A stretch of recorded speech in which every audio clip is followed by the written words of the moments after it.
इस मूवी को 2 पार्ट में बनाया गया है और इसका जो पार्ट 1 है इसको कर दिया गया है रिलीज। गुंडों के बीच में और जूनियर एनटीआर के बीच में जो भयंकर वाला फाइट होता है वो देख करके तो मजा ही आ जाता है। इस मूवी में जूनियर एनटीआर का डबल रोल है।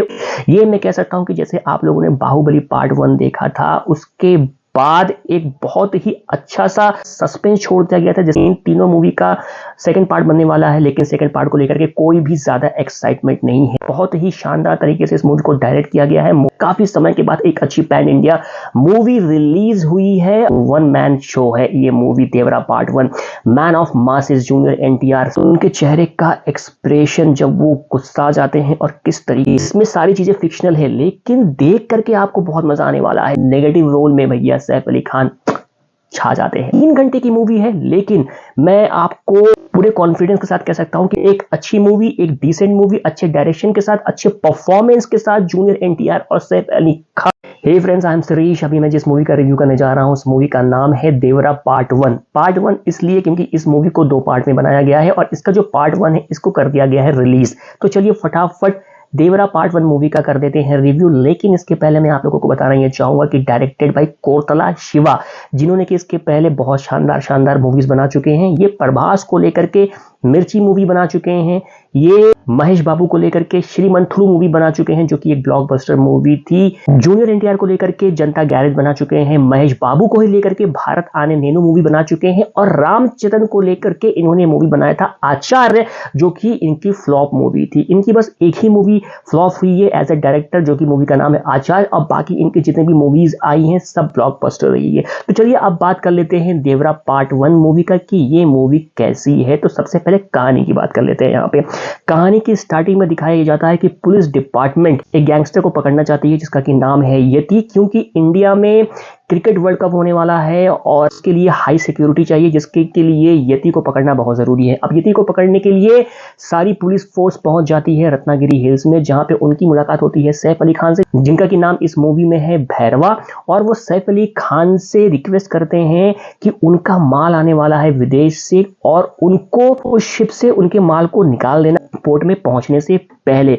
यहाँ पे पुलिस वाले सैफ अली खान से मुलाकात करते हैं गैंगस्टर बन करके, लेकिन सैफ अली खान साफ साफ मना कर देते हैं। वो कहते हैं कि अब वो इस धंधे में नहीं है। इसके बाद पुलिस वाले बाहर निकलते हैं और उनकी मुलाकात होती है यहाँ पे प्रकाश राज से। वो प्रकाश राज से रिक्वेस्ट करते हैं कि वो भैरवा को समझाए, और यहाँ पे प्रकाश राज जब उन पुलिस वालों को लेकर के समुद्र में जा रहे होते हैं तो वहां पे पुलिस वालों को कुछ भयानक दृश्य दिखता है समुद्र के नीचे। और उसके बाद यहाँ पे कहानी की स्टार्टिंग होती है। कहानी थोड़ी सी फ्लैशबैक में जाती है। प्रकाश राज यहाँ पे कहानी बताते हैं देवरा की। देवरा अपने गांव के हेड होते हैं, सैफ अली खान अपने गांव के हेड होते हैं, और साथ ही साथ 4 गांव और होता है जो कि मिल करके एक ही तरह का काम करते हैं मुर्गन के लिए। मुर्गन जिनका की सामान विदेश से आता है और वो कंटेनर्स को पोर्ट में पहुंचने से पहले ही समुद्र में ही ये लोग उसको निकाल लेते हैं। इनके अंदर एक गजब का टैलेंट होता है, बहुत ही फुर्तीले होते हैं। जूनियर एनटीआर का नाम इस मूवी में होता है देवरा, और देवरा को पता ये चलता है जो सामान वो निकालते हैं वहां से उसमें भारी वेपन्स आते हैं, हथियार आते हैं, जिनकी वजह से मासूम लोगों की जान चली जाती है। इसको देख करके देवरा को बहुत बुरा लगता है, बहुत धक्का पहुंचता है और वो साफ साफ मना कर देता है कि वो अब से ये ना काम खुद करेगा ना ही किसी को करने देगा। इसी बीच जो है सैफ अली खान और देवरा के बीच में मनमुटाव हो जाता है। सैफ अली खान देवरा को मारना चाहते हैं, इसके लिए वो बहुत सारे लोगों को बाहर से बुलाते हैं और गुंडों के बीच में और जूनियर एनटीआर के बीच में जो भयंकर वाला फाइट होता है वो देख करके तो मजा ही आ जाता है। उसके बाद मूवी जो है 12 साल आगे चली जाती है और यहाँ पे अब देवरा का जो लड़का है उसका नाम है वरा, और वो भी है जूनियर एनटीआर। इस मूवी में जूनियर एनटीआर का डबल रोल है। उसको थोड़ा सा कमजोर दिखाया गया है कि वो थोड़ा सा डरता है, लेकिन क्या सच में वो डरता है? क्या वो अपने पिता जैसा बिल्कुल भी नहीं है? और उससे प्यार करती है यहाँ पे जानवी कपूर की एंट्री होती है यहाँ पे इंटरवल के बाद। एंड में जाकर के एक बहुत ही अच्छे सस्पेंस के साथ इस मूवी का खात्मा होता है, और वो सस्पेंस क्या है इसके लिए ये मूवी आपको तो देखनी ही पड़ेगी। ये मैं कह सकता हूं कि जैसे आप लोगों ने बाहुबली पार्ट 1 देखा था उसके बाद एक बहुत ही अच्छा सा सस्पेंस छोड़ दिया गया था, जिसके लिए ऑडियंस जो है बहुत सालों तक इस मूवी का वेट करती आई दूसरे पार्ट के लिए।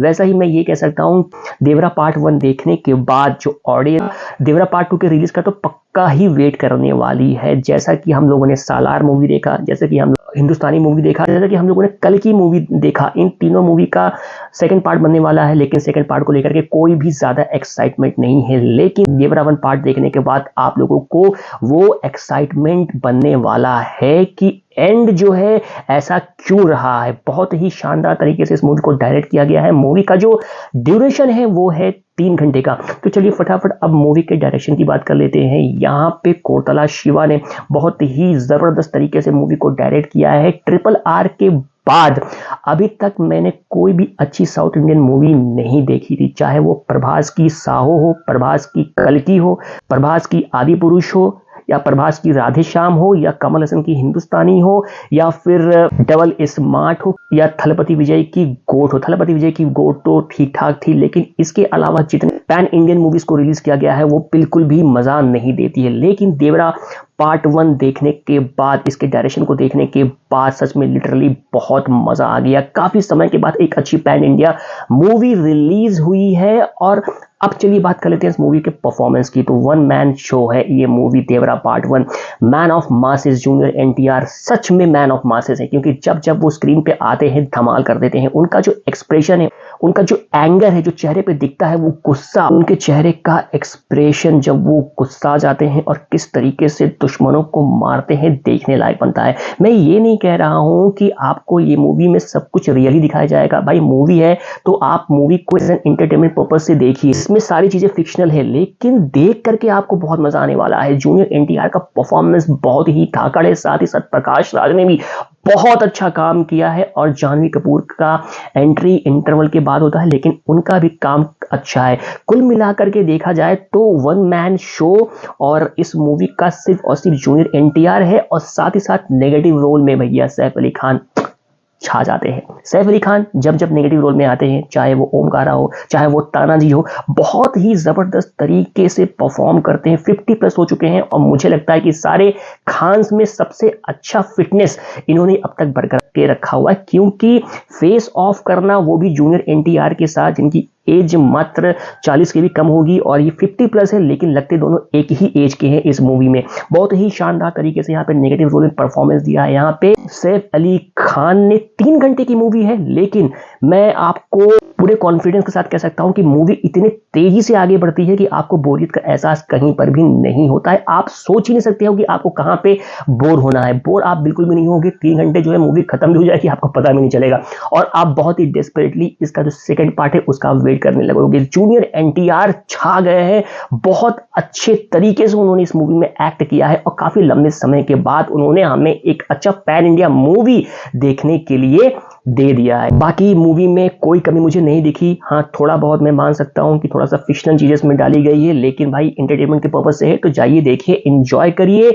एक अच्छी मूवी, एक डिसेंट मूवी, अच्छे डायरेक्शन के साथ, अच्छे परफॉर्मेंस के साथ जूनियर एनटीआर और सैफ अली खान का अगर देखना चाहते हैं, अगर अपने वीकेंड को अच्छा बनाना चाहते हैं, एक अच्छी पैन इंडियन मूवी आप पूरे फैमिली के साथ जाकर के देख सकते हैं, तो जाकर के देखिए देवरा पार्ट 1। और अगर रेटिंग की अगर मैं बात करूं तो इस मूवी को दूंगा मैं 8 आउट ऑफ 10। मैं ये नहीं कहूंगा कि ये मूवी बहुत आउटस्टैंडिंग है, लेकिन हाँ, ये एक एक्सीलेंट मूवी है जिसको कि देख करके आपको लिटरली मजा आने वाला है। और साथ ही साथ अनिरुद्ध रविचंद्र का म्यूजिक, जब उनका कोलैबोरेशन होता है किसी भी मूवी में, जो बैकग्राउंड म्यूजिक होता है वही आधा समा बांध देता है, और यहाँ पे देवरा पार्ट 1 के साथ सेम टू सेम वैसा ही होता है। तो नहीं देखा है तो जाकर के देख लीजिए एक बार देवरा पार्ट 1, एंजॉय करिए और बने रहिए मेरे साथ। मिलते हैं अगले रिव्यू वीडियो के साथ। Till then, bye bye and take care.